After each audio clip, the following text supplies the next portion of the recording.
Deendayal port trust દ્વારા notice આપ્યા વગર સવારના 5 વાગે કંડલા બના ક્રીક જે અંદાજે 100 વર્ષ જૂનો વિસ્તાર છે। આજે ઉદ્યોગકારોના ઇશારે કંડલા દીનદયાળ પોર્ટ ટ્રસ્ટ અને પોલીસ તંત્ર મોટા કાફલા દ્વારા ઝૂંપડા તોડી ગરીબ માછીમારોને બેઘર કરી દેવામાં આવ્યા, જે કંડલા પોર્ટ માટે આજે કાળો દિવસ સમાન છે।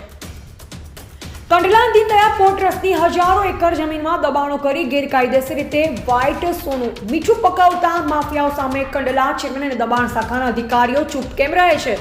કચ્છ જિલ્લા કલેક્ટર સાહેબ તેમની સીબીઆઈ દ્વારા તપાસ કરાવે તેવી માંગ રોશન અલી સાનાણી દ્વારા કરવામાં આવી।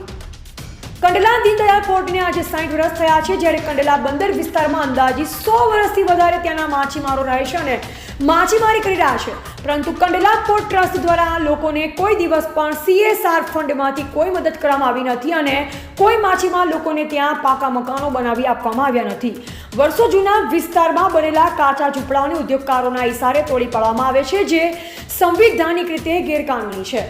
દેશમાં કોઈ પણ પ્રકારના દબાણો હટાવવાના છે ત્યારે વહીવટી તંત્ર દ્વારા 3 વાર નોટિસો આપવામાં આવતી હોય છે, પરંતુ કંડલા પોર્ટ દબાણ શાખાના અધિકારીઓ દ્વારા બના ક્રીક વિસ્તારને કોઈ નોટિસ આપવામાં આવી નથી અને વહેલી સવારે 5 વાગે ગેરકાનૂની રીતે ગરીબ લોકોના ઘરોને તોડી નાખવામાં આવ્યા છે। દીનદયાળ પોર્ટ ટ્રસ્ટ અને વહીવટી તંત્ર CSR ફંડમાંથી ગરીબ પરિવારો માટે તાત્કાલિક ધોરણે રહેણાંક અને જમણવાર માટે વ્યવસ્થા કરી આપે અને માછીમારોને યોગ્ય જગ્યા માછીમારી માટે પણ વ્યવસ્થા કરી આપવામાં આવે તેવી અમારી માંગ છે।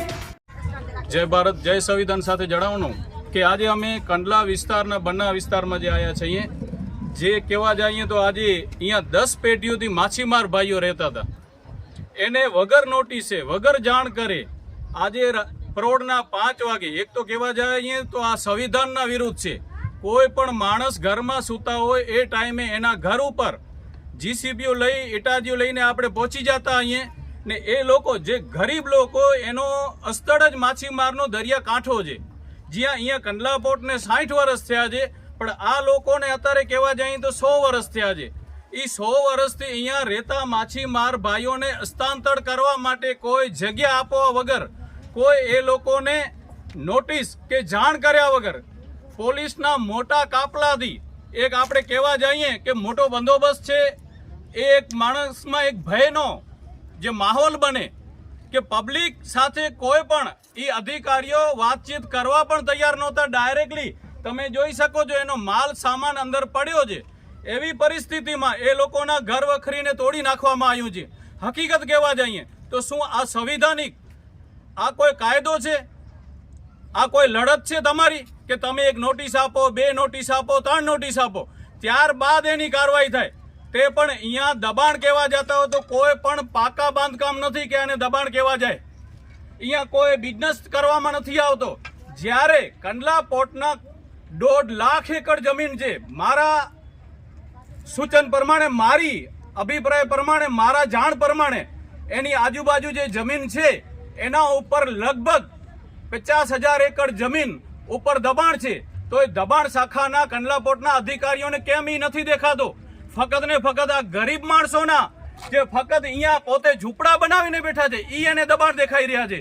આ તમે સાહેબ કેના ઇશારે કામ કરી રહ્યા છો? કોઈ કંપનીઓ વાળાને ઇશારે કામ કરી રહ્યા છો કે એની ટેબલ નીચેથી પૈસા લઈને આના નીચે કામ કરી રહ્યા છો? તમને કેનો ઓર્ડર છે? હરેક અધિકારી એ કહેવા માંગો છો તમે કે અમને ઉપરથી ઓર્ડર છે, તો કેનો ઓર્ડર છે? તમે હું અત્યારે મીડિયા માધ્યમથી પૂછવા માંગુ છું, હું કલેક્ટર સાહેબને પણ પૂછવા માંગુ છું અને ચેરમેન સાહેબને પણ પૂછવા માંગુ છું કે આ તમારા દબાણ શાખાના અધિકારીઓને કોણે ઓર્ડર આપ્યો છે?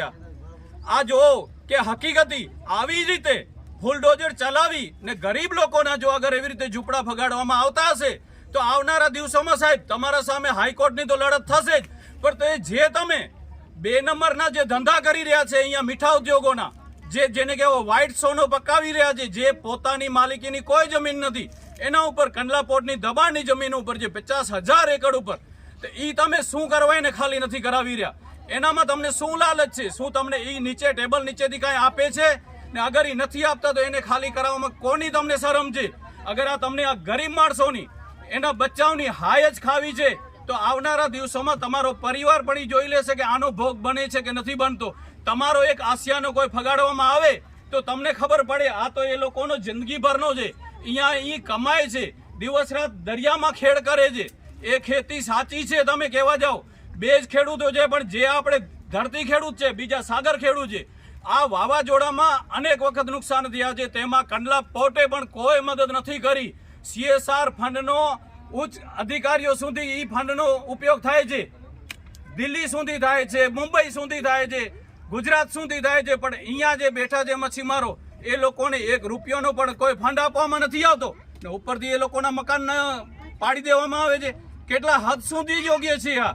તમે જોઈ શકો છો. કોઈ અહીંયા પાકો બાંધકામ હોય તો તમે મને બતાવો, કોઈ સિમેન્ટના મકાન હોય તો તમે બંધાવો.